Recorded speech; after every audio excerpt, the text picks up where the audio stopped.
when we meet people, sometimes they just ask us in the elevator as you're headed up to wherever you're going.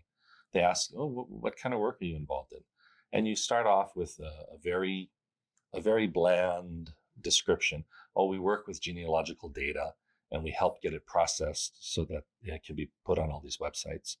"Oh, that's interesting. Give us an idea what you do." "Okay, honestly, those U.S. censuses and the France censuses and the Mexico and wherever else you're seeing them online, we're the backbone. We're the guys in the background that are actually taking all of those images, indexing all of them, getting them ready to be published together with their index online, so that these millions of people around the world can search up their people, search up their ancestors, and then if you have time, they're still interested when you get off the floor together. So there's a reason why they're asking you more. If it goes longer than 20 seconds, there's a reason they're asking you. And that's when you can share these success stories of individuals and how their lives have changed, how their whole family has been impacted, how their village has changed because this technology, education, and opportunity was brought to them. And they stepped up. And those are the stories that actually grab people's attention. Those are the ones where you're an investor in a large company that can't really say things in front of the board about why they want to do a pro bono type of thing. That's when they ask to talk to you privately, and they talk to you about how, wow, I really am looking for an opportunity like this, somebody that I can work with and help, so you guys can help these other people. But I can't do it myself because I'm on a board of directors, or I'm part of a company that's for profit, and who knows what people will think if I started doing that. For us in LifeWood, working in a global market with all these global projects in this global world, that means global stress.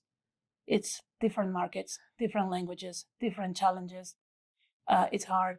It's hard. And whomever is a project manager knows that for a second you take a deep breath and you go like, "Oh, here we go again," and you feel like you started from zero.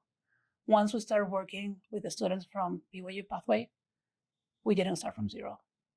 We started from 10, right? We know we have a partner that we don't have to go back to square one. We started with Mexico. We were successful there.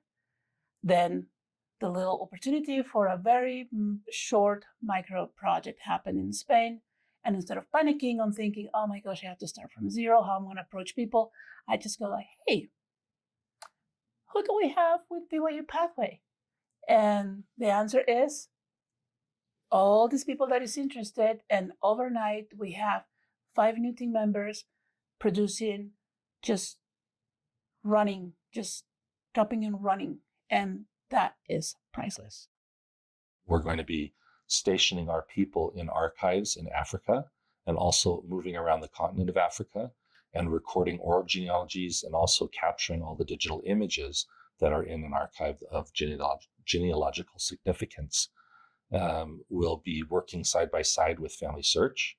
So the professionalism that our people that we place in these archives, they have to represent as if they're members of the church or representing the church. They need to be professional. They need to be respectful. They need to have high quality work ethic and perform. This is an opportunity for those that are also working with BYU Pathway, getting an education. This is more of a 1 to 2 year project where they might have that kind of a safety net for them for that period of time.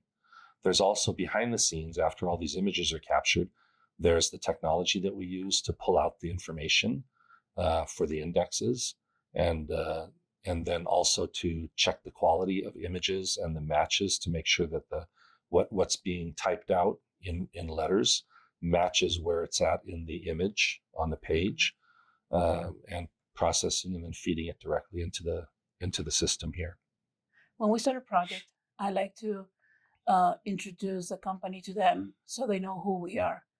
I also like to share my expectations, and one of those is I'm very frugal with my energy and my time. I like to invest. I don't like to waste. I'm not good at gambling. So sometimes it comes across uh, not very nice. But I just tell them, I'm investing in you, and I hope that we build a relationship that is transparent and solid enough that is going to take us to the long run. This is not a one-time project. I'm looking for a partner. I'm not looking for somebody that is looking for quick money. And bringing that transparency and that honesty into the very first interactions with them has helped us to establish a relationship with some participants that they started as a participant in a project being recruited by a BYU-Pathway student. And they end up just being a contractor for multiple projects through, we have people that has been with us for about 4 or 5 years in different projects. So it's a long-term contact. It's a long-term resource that you have there.